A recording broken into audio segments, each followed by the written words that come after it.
محترم حضرات، یہ بریلی شریف کے عرس پاک کی خصوصیت ہے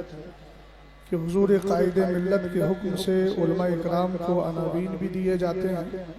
اور حضرت کا پیغام بھی پڑھ کر سنایا جاتا ہے۔ میں کسی تقریر کے لیے نہیں آیا ہوں، بس حضرت کا پیغام پڑھ کر کے آپ کے گوش گزار کر رہا ہوں۔ مرکز اہل سنت کا پیغام قوم مسلم کے نام بِاسْمِهِ تعالی و تقدس۔ برادران اہل سنت، السلام علیکم ورحمت اللہ تعالی وبرکاتہ۔ اللہ تعالیٰ کا بے حد شکر و احسان کہ اس نے ہم کو مذہب اہل سنت مسلک اعلیٰ حضرت کا پیروکار و وفادار بنایا۔ بلا شبہ یہی وہ مذہب مہذب ہے کہ جس کے ماننے والوں کو بفضلہ تعالی بروز قیامت چہروں کی تابناکی حضور صلی اللہ تعالیٰ علیہ وسلم کی شفاعت عظمیٰ اور جنتی عیش و آرام حاصل ہوگا، بس شرط اتنی ہے کہ ایمان و عقیدے کی حفاظت کی جائے اور اس کو رفض و نسب و خروج اور کفر و شرک کی آلودگی سے پاک رکھا جائے اور نیک اعمال کا خاص خیال رکھا جائے۔ اسی مقصد کے پیش نظر مرکز اہل سنت آپ حضرات کو مندرجہ ذیل ہدایات کرتا ہے اور مضبوطی کے ساتھ عمل پیرا ہونے کی تلقین کرتا ہے۔ نمبر 1، اپنے بچوں اور بچیوں میں بچپن ہی سے دینی ماحول جیسے نماز روزی کی ادائیگی، اوراد و وظائف کا التزام، تلاوت قرآن اور دینی کتب کے پڑھنے کا ذوق پیدا کریں اور ان کو کفر و گمراہی اور حلال و حرام کے مسائل سے واقف کرائیں تاکہ وہ صحیح اور غلط کے مابین فرق کر سکے، اور بچیوں پر خاص نگاہ رکھیں کہ وہ عصری تعلیم کے نام پر فتنہ ارتداد کا شکار بنائی جا رہی ہیں اور پھر کفر و الحاد کے دلدل میں پھنس کر ہر طرح سے برباد ہو رہی ہیں، العیاذ باللہ۔ حالات و واقعات اور معاشرے میں رونما ہونے والے فسادات نے یہ بتا دیا ہے کہ بچیوں کے فتنہ ارتداد میں مبتلا ہونے کی 3 بنیادی وجہ معلوم ہوتی ہیں جن کا سد باب بہت ضروری ہے۔ پہلا پوائنٹ، سوشل میڈیا کا کثرت کے ساتھ استعمال۔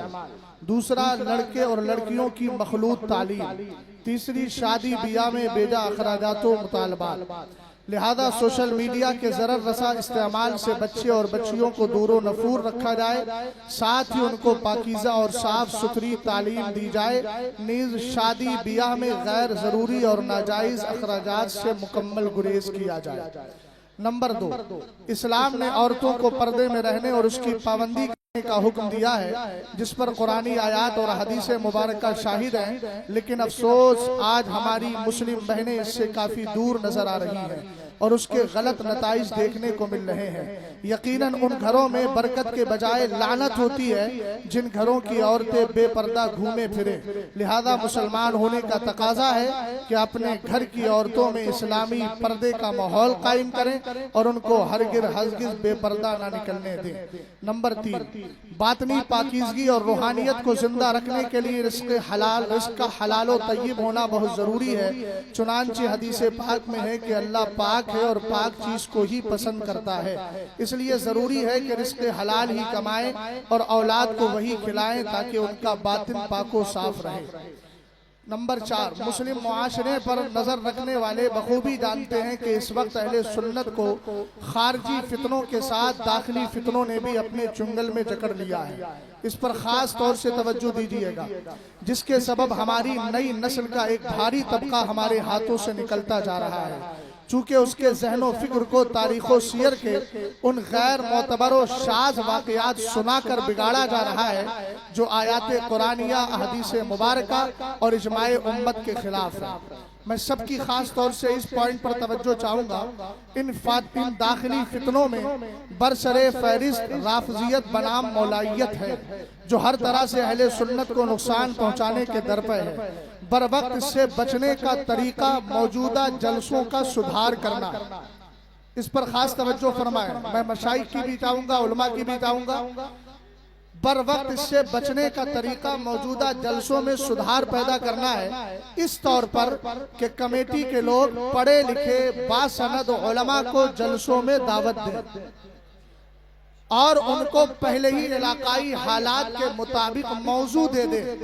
اور اس کو پوسٹر میں شائع بھی کریں اور پھر اسی موضوع پر گفتگو کرائیں، اور خطیب کو بھی چاہیے کہ اپنے موضوع پر ہی جم کر گفتگو کرے۔ کسی کی تعریف میں غلو، مبالغہ آرائی جھوٹی شان بیان کرنے سے مکمل اجتناب کیا جائے، اور ساتھ ہی انداز تبلیغ شائستہ اور صاف ستھرا رکھا جائے، اور دوران تقریر مہذب اور عمدہ الفاظ کا استعمال کرے، چونکہ حدیث پاک میں ہے ایاکا وما یسوء الاذن، یعنی ایسے الفاظ سے بھی بچو جو سننے میں برے لگے۔ اللہ تعالی ہم سب کو شریعت مطہرہ پر قائم و دائم رکھے اور اسی پر موت نصیب فرمائے، آمین بجاہ سید المرسلین فقیر محمد اسجد رضا خان قادری، مرکز اہل سنت بریلی شریف۔